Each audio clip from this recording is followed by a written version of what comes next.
जरूरत नहीं पड़ेगी। अगर आप भी गरीना फ्री फायर में गन स्किन के पीछे भागते हैं अपने गेम प्ले को इम्प्रूव करने के, तो OB45 पैच अपडेट के बाद आपको किसी भी गन स्किन की जरूरत नहीं है, क्योंकि मैं आपके लिए कुछ ऐसे अपडेट इस वीडियो में लेकर आया हूं। OB45 पैच अपडेट में गरीना फ्री फायर काफी सारे वेपन्स में बहुत बड़े एडजस्टमेंट और चेंजेस लेके आने वाली है, जिसका सबसे बड़ा शिकार बनेगी हमारी मास्क पेन राइफल। जैसे अगर हम बात करेंगे SVD, AC80, वुडपेकर, SKS, इन सभी वेपन्स के अंदर गरीना फ्री फायर एक साथ हमारा जो मिनिमम डैमेज है उसको बढ़ा रही है और जो मिनिमम हेडशॉट डैमेज उसको कम कर रही है। एंड सेम इसी चीज का शिकार बनेंगे हमारी VSK94, सेम उसका भी मिनिमम बेस डैमेज बढ़ेगा और हेडशॉट डैमेज डिक्रीज होगा। और यहाँ पे मैक 10 के अंदर बताया जा रहा है कि इसका रेट ऑफ फायर बढ़ जाएगा और साथ ही साथ इसकी रिलोड स्पीड कम हो जाएगी।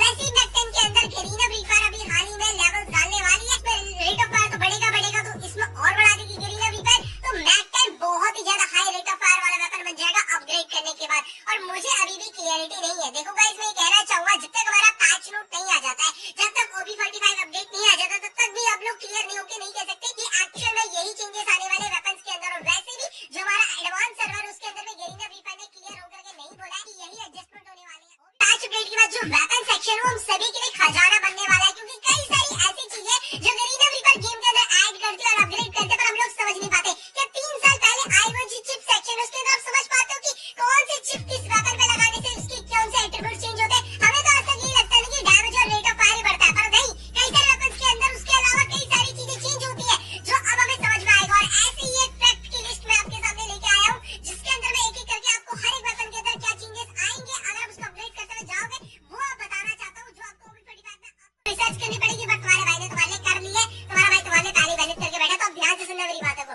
देखिए, सबसे पहले अगर हम लोग बात करेंगे जो हमारी M4A1 और जो हमारी M14 उसके अंदर जैसे जैसे आप चिप लगाते हो और इनको आप अपग्रेड करते हो ना, तो उसके अंदर खाली एक ही चीज इंक्रीज होती है, वो है आपका रेट ऑफ फायर। हमें आज तक लगता था इसके अंदर डैमेज भी बढ़ता है, पर नहीं, गरीना फ्री फायर इसके अंदर रेट ऑफ फायर ही बढ़ाती है और कुछ भी नहीं गिराती है। आप जैसे जैसे इन दोनों वेपन के अंदर चिप लगाते हो, क्या आपको पता है जब स्कार एक ऐसा वेपन है जिसके अंदर जब आप चिप लगाते हो तो उसके अंदर आपका जो रेट ऑफ फायर है वो भी बढ़ता है और डैमेज भी बढ़ता है। पर गरीना फ्री फायर इसमें एक और चीज कर रखी है, जो लेवल 3 में आप पहुंचते हो ना स्कार को चिप लगा करके, तो वहां पे जो आपकी एक्यूरेसी है ना वो भी बढ़ जाती है। इसीलिए जो लेवल 2 की स्कार है उससे ज्यादा बेटर चलती है हमारी लेवल 3 की स्कार। अगर आपके पास स्कार के अंदर स्किन नहीं पड़ी ना, तो उसको अपग्रेड करके चलाया करो, कोशिश करा करो गेम के अंदर जल्दी जल्दी कॉइन कलेक्ट करो, इसको लेवल 3 पहुंचाओ। इसी के साथ साथ गरीना फ्री फायर का जो हमारी ग्रोजा वेपन है, उसका जो ग्रोजा X वाला वेरिएंट होता है, जो हमें कई बार देखने को मिलता है गेम के अंदर, उसके अंदर आपको ओनली डैमेज इंक्रीज देखने को मिलता है और कुछ नहीं। उसके अंदर भाई रेट ऑफ फायर कुछ भी नहीं बढ़ता है, इसीलिए वो जल्दी ग्लू वॉल को तोड़ता है कंपेयर टू ग्रोजा, आपको अब पता चलेगा।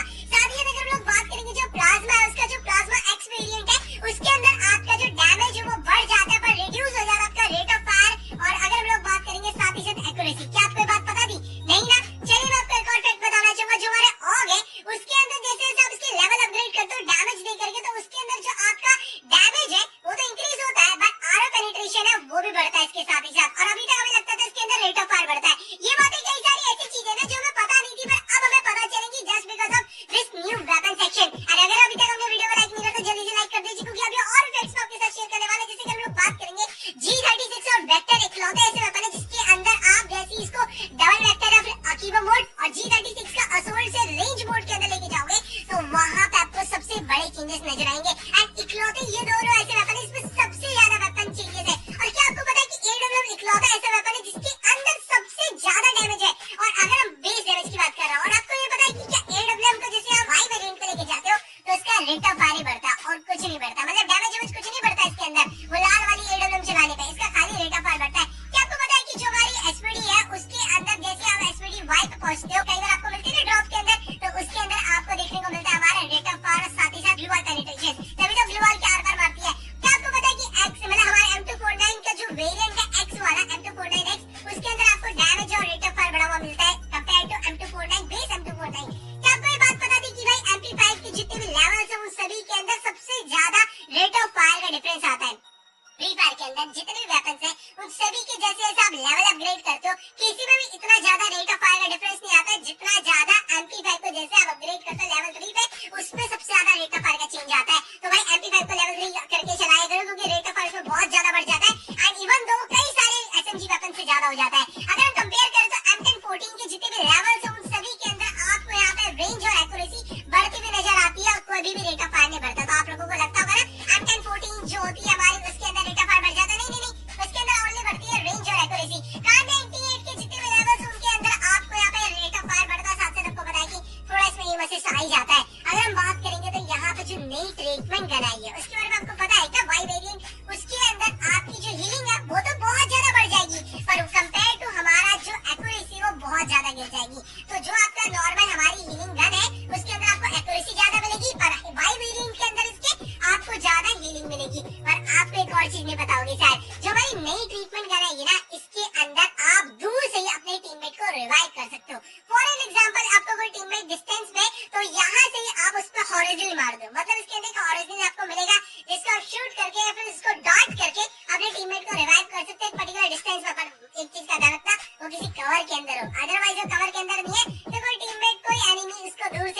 और देगा। और ये कुछ होने वाले हैं चेंजेस जो आपको नजर आएंगे हमारे OB45